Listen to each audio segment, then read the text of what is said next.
దేవుని పరిశుద్ధ ఘనమైన నామమునకు మహిమ కలుగును గాక. పరిశుద్ధ గ్రంథం బైబిల్లో నుండి కీర్తన గ్రంథము 57వ కీర్తన మొదటి వచనము. నన్ను కరుణించుము దేవా, నన్ను కరుణించుము, నేను నీ శరణుదొచ్చి ఉన్నా. ఈ ఆపదలు తొలగింపో వరకు నీ రెక్కల నీడను శరణుదొచ్చి ఉన్నా. దావీదు ఈ మాట రాస్తూ ఉన్నాడు. సౌలు దగ్గర నుండి పారిపోతున్నటువంటి సందర్భం.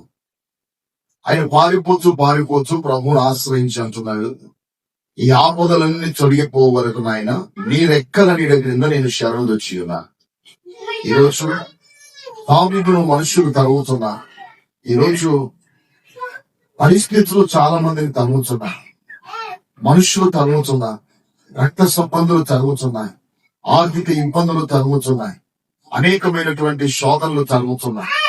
తరవబడుతున్నటువంటి సందర్భంలో దావీదు ఏ విధంగా యేసు ప్రభు యొక్క రెక్కల నీడను శరణుదొచ్చి ఉన్నాడు.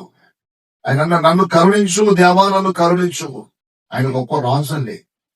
రాజుకు వచ్చిన ఆపద ఎక్కడ దావీదు దొరికితే అక్కడ సంహరించామని వెంటాడుతున్నా. అసలు రాజు అయ్యాడు కానీ ఒక రోజు కూడా ఇంక అంతవరకు ఆయన చీరలో కూర్చోలా. అభిషేకింపబడ్డాడు. అప్పటి నుండి తమబడుచునే ఉన్నాడు. అప్పుడు ప్రభువుని అంటున్నా, నన్ను కరుణించు దేవా, నన్ను కరుణించు. ఈ ఆపదలన్నీ తొలగిపోవరకు, ఈ మనుషుల చేతుల్లో నుండి నేను తప్పించుకున్నట్లుగా, ఈ ఆపదలు విపత్తులన్నీ దూరమయ్యేంత వరకు నన్ను నేను నీ శరణుదొచ్చి ఉన్నానని దావీదు ఏ విధంగా యేసయ్య రెక్కల నీడ క్రింద ఉన్నాడు.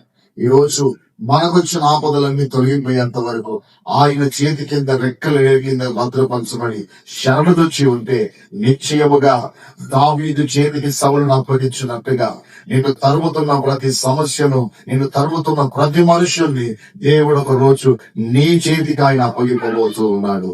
దేవుడి పరిశుద్ధ వాక్కును మన వెనుకల్లో దీవించిన గాక. ఆమేన్.